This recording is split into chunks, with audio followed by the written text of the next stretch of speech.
Hi friends, welcome to our channel. இன்றைக்கி நம்ம வீடியோவில் ரொம்ப டேஸ்டான இனிப்பான பாசிப்பருப்பு பாயாசம் எப்படி பண்ணுறதுன்னு பார்க்கலாம். ஒரு கடாயில் ஒரு ஸ்பூன் நெய் சேர்த்துக்கலாம். நெய் நல்லா சூடாகி வந்ததும் ஒரு கப்பு பாசிப்பருப்பு சேர்த்துக்கலாம். இப்போ நம்ம பாசிப்பருப்பை நல்லா செவந்து வர அளவுக்கு வறுத்து எடுத்துக்கணும்.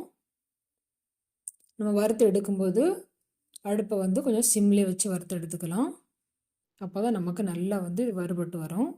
அப்போ தான் பாயாசத்தோட டேஸ்ட்டும் ரொம்ப நல்லா இருக்கும்.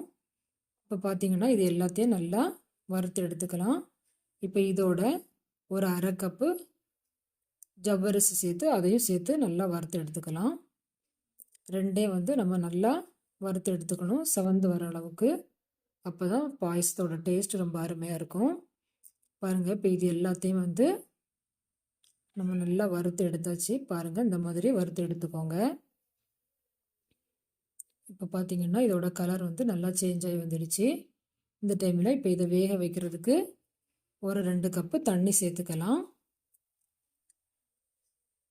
இது பார்த்திங்க அப்படின்னா நம்ம வேக வைக்கும்போது அப்பப்போ கிளறி விட்டுக்கணும். இல்லைன்னா நமக்கு பாத்திரத்தில் பிடிச்சிக்கும். ஸோ இதனால் இது நம்ம அப்பப்போ நல்லா கிளறி விட்டுக்கணும். இப்போ இதை நம்ம நல்லா வேக வச்சு எடுத்துக்கணும். பாருங்கள், இப்போ இது நல்லா ஓரளவுக்கு வெந்து வந்துடுச்சு. பாருங்கள், இப்போ நமக்கு பாசிப்பருப்பும் ஜவ்வரிசும் நல்லா வெந்து வந்துடுச்சு.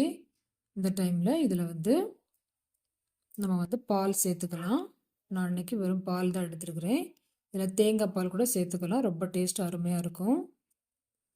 இப்போ இது எல்லாத்தையும் நல்லா மிக்ஸ் பண்ணி எடுத்துக்கலாம். இப்போ இதோட இனிப்புக்காக நான் இன்றைக்கி நாட்டு சக்கரை எடுத்துருக்கிறேன். நீங்கள் வெல்லம் கூட எடுத்துக்கலாம்.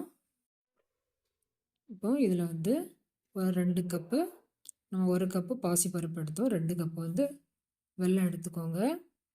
இப்போ இது எல்லாம் நல்லா மிக்ஸ் பண்ணிவிட்டு ஒரு வாட்டி ஒரு நல்லா கொதி வந்ததும் இதில் ஒரு அரை ஸ்பூன் ஏலக்காய் தூள் சேர்த்துக்கலாம். நம்ம முழுசாக கூட தட்டி சேர்த்துக்கலாம். இப்போது இது எல்லாம் நல்லா ரெடி ஆகிடுச்சு. ஃபைனலாக ஒரு 2 ஸ்பூன் நெய் சேர்த்து அதை முந்திரி நல்லா வறுத்து எடுத்துக்கலாம். இந்த மாதிரி நல்லா செவந்து வர அளவுக்கு வறுத்து எடுத்துக்கோங்க. அப்போ தான் நமக்கு சாப்பிட்றதுக்கு ரொம்ப டேஸ்ட்டாக இருக்கும். இப்போ இதை நம்ம பாயாசத்தோடு சேர்த்துக்கலாம். சேர்த்து ஒரு வாட்டி நல்லா மிக்ஸ் பண்ணி எடுத்துக்கோங்க. இப்போ நமக்கு சூப்பரான ரொம்ப டேஸ்டியான பாயாசம் அழகாக ரெடி ஆகிடுச்சு. இந்த மாதிரி நீங்களும் செஞ்சு பாருங்கள். செஞ்சு பார்த்துட்டு எப்படி இருக்குன்னு கமெண்டில் சொல்லுங்கள். மறக்காமல் பாரத் ரெசிபி தமிழ் சேனலை சப்ஸ்கிரைப் பண்ணிக்கோங்க. பக்கத்தில் இருக்க பெல் பட்டனையும் கிளிக் பண்ணிக்கோங்க. Thank you friends.